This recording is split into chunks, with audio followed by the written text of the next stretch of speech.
On a day when the thermometer hit 90 degrees and the sky turned a new shade of apocalyptic red, we're going to start this show talking about snow.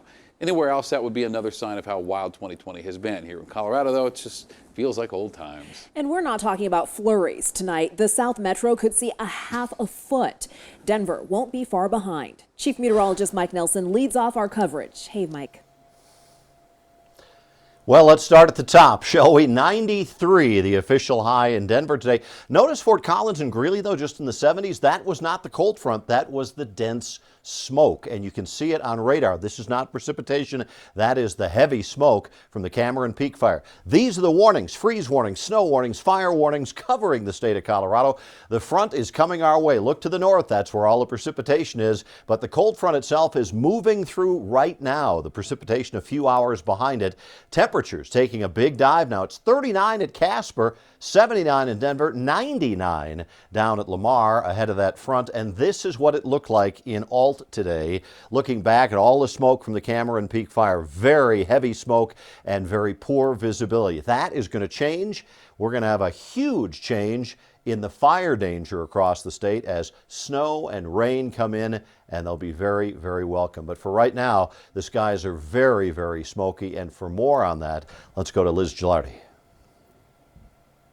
Well, and Mike, within the past hour, the wind has really picked up. But, you know, I interviewed a kid earlier today, and he described the day as blurry because, yeah, when you look out, you try and look far away. It does look a little bit blurry, very hazy, and you just have to walk outside to know that the air quality is poor. But still, people wanted to get outside for Labor Day and enjoy the day before that snow moves in.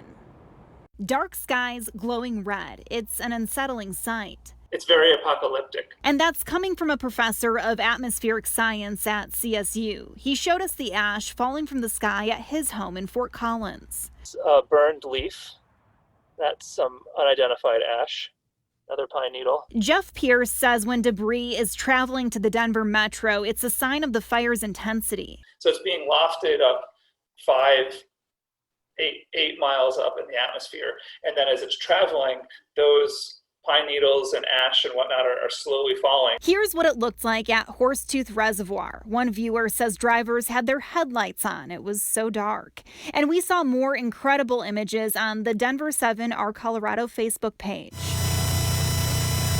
This video from the Colorado Division of Fire Prevention and Control shows what that smoke plume looked like from the air.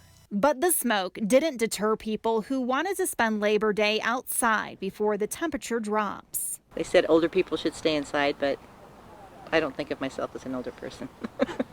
So I'm out here. It's hard to believe Denver hit 90 degrees today, tying a record. We're dealing with smoke and, oh yeah, bracing for snow.